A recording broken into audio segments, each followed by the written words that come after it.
Mr. Excel Netcast is sponsored by Easy Excel. Power Pivot for the Data Analyst, Chapter 1. What is Power Pivot? Well, hey, welcome back to the Mr. Excel Netcast. I'm Bill Jelen.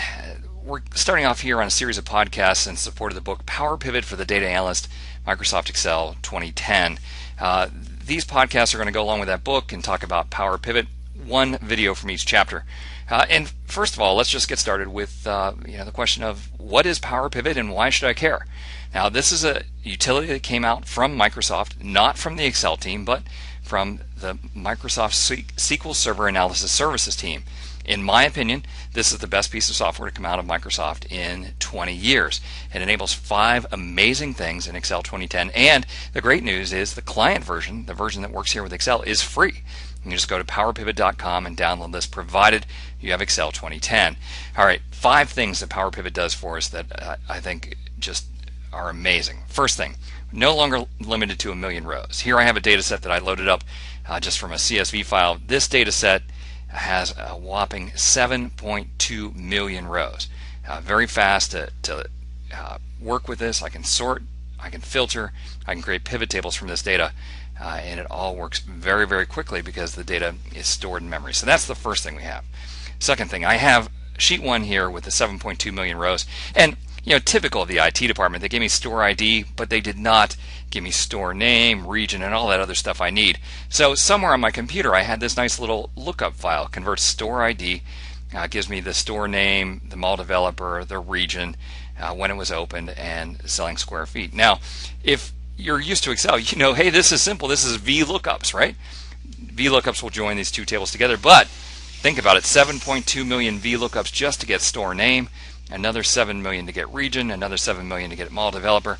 You're looking at many, many VLOOKUPs. It'll take forever to calculate. The great news about Power Pivot is you don't have to do VLOOKUPs anymore. Just define a relationship. This store column is related to this store column, and Power Pivot is going to do all of the joins for you.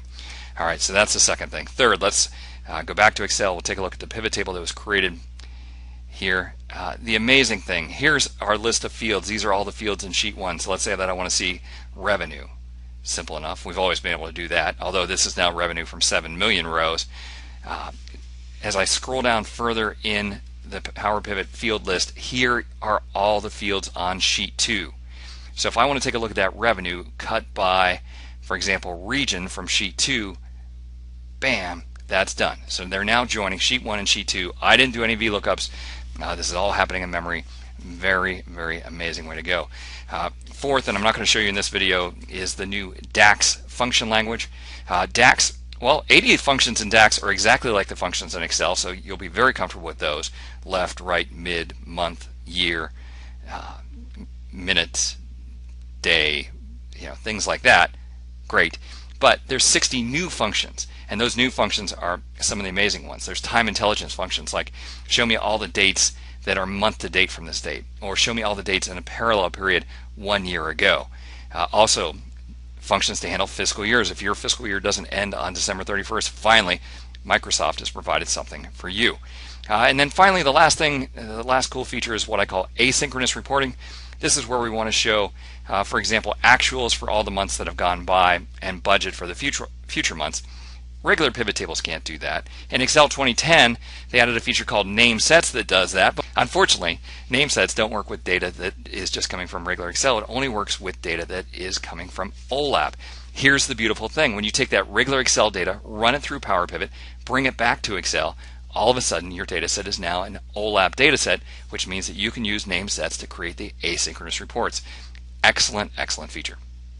All right, so as we go through the book, each chapter, there's a lot of topics in each chapter. I've just chosen one to put here in the videos, in the blog, and out on YouTube.